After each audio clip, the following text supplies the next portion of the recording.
दोस्तों, एक बात आपने जरूर सुनी होगी अपनी जिंदगी में, इस बात को आपने देखा भी होगा और आजमाया भी होगा कि चोर चाहे कितनी भी चोरी कर ले, कितना बड़ा वाला डकैती क्यों ना कर ले, लेकिन क्लू कहीं ना कहीं छोड़ जाता है।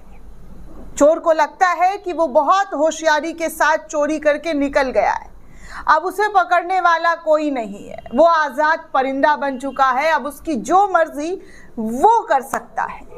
ऐसा ही बिहार चुनाव को लेकर इस वक्त अमित शाह के एक बयान पर कई सारे सवाल खड़े किए जा रहे हैं। अमित शाह को लेकर कहा जा रहा है कि क्या ये वही चोरी थी जिसके बारे में उन्होंने पहले से ही स्क्रिप्ट लिख रखा था। मैं आपको वो बयान भी सुनाऊंगी कि वो बयान क्या था और किस तरीके से उन्होंने बड़े ही कॉन्फिडेंस के साथ इस बात का जिक्र अपने चुनावी रैली में किया था, और ठीक आज वैसा ही नजर आ रहा है।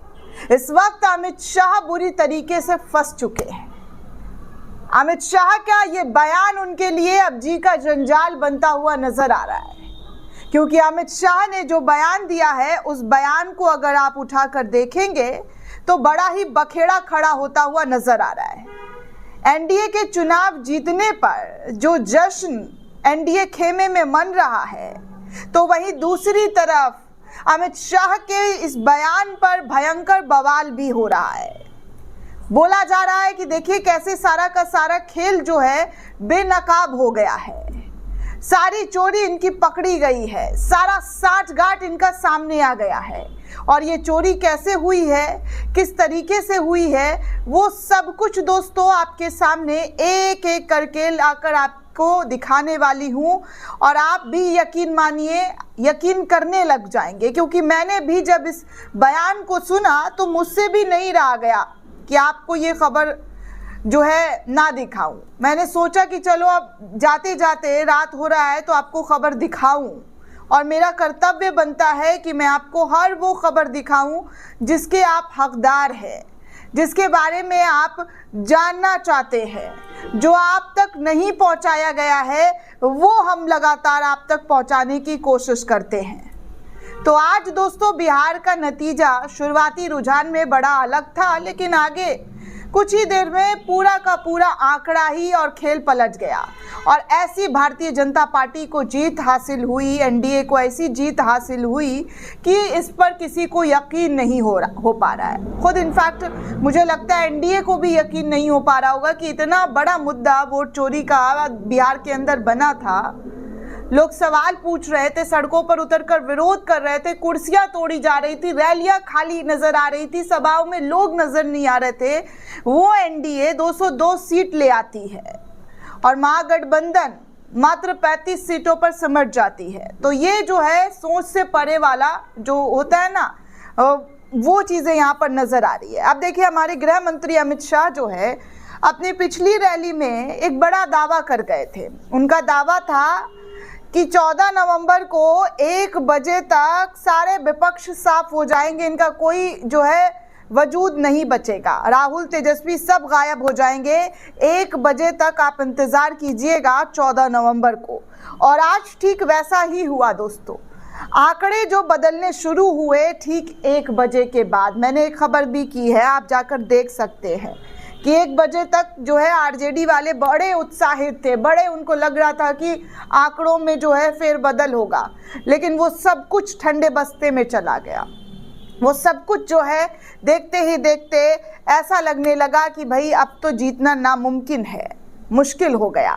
और वही सच में देखने को मिला, क्योंकि अमित शाह का ये दावा आज से कुछ दिन पहले एक चुनावी रैली में दिया गया भाषण के तौर पर आप सुन सकते हैं कि वो क्या कर रहे हैं। 14 नवंबर 8 बजे बैलेट बॉक्स खुलेंगे, मतपेटियां खुलेगी, 9 बजे मतगणना शुरू होगा, और 1 बजते बजते लालू राहुल की पार्टियों का सुपड़ा साफ होगा।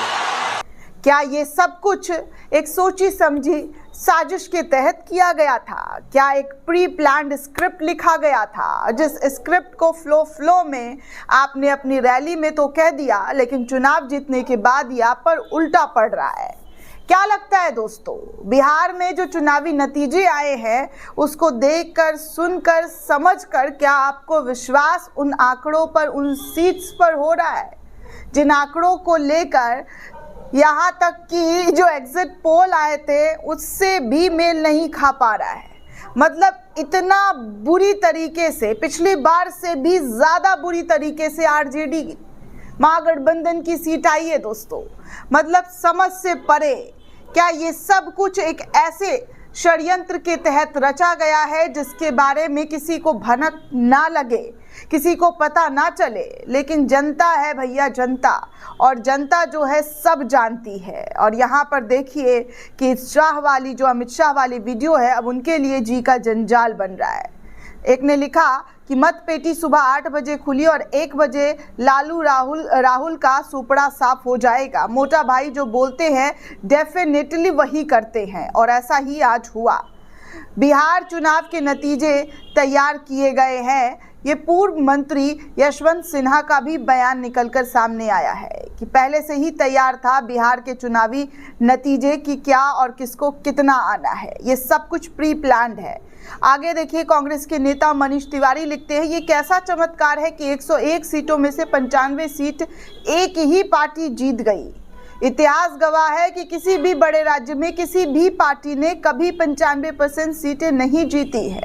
जमीन पर गुस्सा, बेरोजगारी, पलायन, भ्रष्टाचार और नतीजे में 95 में से 101 सीट। ये चुनाव नहीं, पूरा ऑपरेशन था। बीजेपी ने पूरा खेल पहले से ही सेट कर रखा था। चिराग पासवान को ज्यादा सीट देना एक प्री प्लान्ड स्ट्रैटेजी थी। आज बीजेपी चिराग के साथ मिलकर बिना नीतीश कुमार के भी सरकार बना सकती है।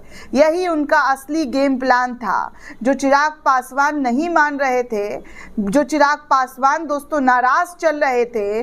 उन्होंने खुद पूरे बिहार में 243 सीटों पर चुनाव लड़ने का ऐलान कर दिया था। फिर अचानक से वही चिराग पासवान मान जाते हैं, बीजेपी के साथ आ जाते हैं। उनके साथ जितनी भी सीटें उनको दी जाती है उस पर उनका हाँ में हाँ करना शुरू कर दिया जाता है। तो इसके पीछे पहले से ही सब कुछ खेल सेट था। चिराग पासवान को पहले ही इस बात की जानकारी दे दी गई थी कि ज़्यादा चिंता मत करो, सब अच्छा होगा, जिसकी वजह से चिराग पासवान क्या मान गए थे। इस तरीके की चीज़ें भी निकलकर सामने आ रही। अब देखिए क्या है, आगे लिख रहे हैं चोर अब चोर नहीं रहा, अब वो डकैत बन गया है। आगे जो है भूपेश बघेल, उन्होंने भी बयान देते हुए कहा कि इस परिणाम के लिए एक व्यक्ति जिम्मेदार है और वो है ज्ञानेश कुमार। मैं उन्हें बधाई देता हूं उनकी जिम्मेदारी की, कि कैसे उन्होंने पूरा का पूरा चुनाव आयोग जो संवैधानिक पद है उसको पूरी तरीके से कमज़ोर कर दिया है, खोखला कर दिया है। आगे देखिए, अशोक कुमार पांडे ने लिखा कि एक मज़ेदार चीज़ ये है कि भाजपा ने नीतीश कुमार से पलटने के पहले ही उनके सारे ऑप्शन छीन लिए। अब चाह के भी पलट ना पाएंगे चाचा, चाहे पीठ कितनी भी दुखे, एक ही करबट रहना पड़ेगा। ये खेल बिहार में किया गया है। आगे एक और ने लिखा कि कांग्रेस को अब क्या करना चाहिए, राहुल गांधी तक पहुंचा दो। राहुल गांधी का वीकली जनता दरबार लगाना चाहिए, जहां लोग बिना बड़े नेताओं की सिफारिश या चमचागिरी के बिना सीधे सिक्योरिटी चेक करवाकर और अपनी डिटेल देकर राहुल गांधी से मिल सके। वोट चोरी पर सड़क पर उतरकर पब्लिक को साथ लाना चाहिए। स्टेट प्रेसिडेंट और डिस्ट्रिक्ट प्रेसिडेंट की बॉडी भंग करके स्टेट प्रेसिडेंट और डिस्ट्रिक्ट प्रेसिडेंट दोनों के लिए वोटिंग होनी चाहिए, जैसे IYC में होती है। पंजाब बंगाल से एक सीधी टीम रखनी चाहिए जो केवल राहुल गांधी को जवाब दे, क्योंकि चुनाव आ रहे हैं। संगठन सृजन अभियान में स्टेट प्रेसिडेंट और सीनियर नेताओं का दखल बंद हो, केवल AICC ऑब्जर्व की रिपोर्ट के हिसाब से ही फैसला होना चाहिए। कार्यकर्ताओं के साथ रैंडम जूम मीटिंग होनी चाहिए और स्पेस होस्ट होनी चाहिए, जिसे राहुल गांधी खुद देखे, ना कि उनका कोई करीबी, क्योंकि फिर वही चमचा कल्चर आगे बढ़ता जाएगा, आम पब्लिक नहीं। इंदिरा भवन में एक दिन कार्यक्रम को खुला, जी हाँ, एक दिन कार्यकर्ताओं को खुला न्योता देना चाहिए। चुनाव लड़वाया जाए ताकि ये टीम 24 घंटे इलेक्शन मोड पर रहे। डिजिटल टीम नहीं, आर्मी बनाई जाए। टेक में जानकारी रखने वाले लोग आगे लाए जाएं। सबसे जरूरी चमचे नेताओं की छुट्टी कांग्रेस को करनी चाहिए। नाम अगर राहुल गांधी पूछेंगे तो मैं बता दूंगा। इस तरीके की भी बातें कही जा रही है। वहीं संजय सिंह कहते हैं कि जीत का प्रमाण पत्र तो पहले ही ज्ञानेश कुमार ने मोदी को दे दिया था। ये तो सिर्फ और सिर्फ दिखावा, ढकोसला था जो चुनाव के तौर पर कराने की कोशिश की जा रही थी। ये तमाम आरोप इस वक्त जो है दोस्तों चुनाव आयोग पर, अमित शाह के दिए गए बयान पर उठ रहे हैं, क्योंकि जो बयान अमित शाह के जरिए दिया गया था वो बयान दोस्तों हू बहू कहा जा सकता है दोस्तों, डिक्टो आज देखने सुनने को मिला है। क्योंकि चुनाव के परिणाम जिस तरीके से बताए गए थे अमित शाह के जरिए, आज वैसा ही नज़ारा देश की आवाम के सामने देखने सुनने को मिला है। दोस्तों, इस पूरे रिपोर्ट को लेकर आप क्या सोचते हैं? आपकी क्या प्रतिक्रिया है? हमें कमेंट करके ज़रूर बताइएगा। साथ ही साथ चैनल को ज़्यादा से ज़्यादा लाइक, शेयर और सब्सक्राइब करना बिल्कुल भी ना भूलें। शुक्रिया दोस्तों।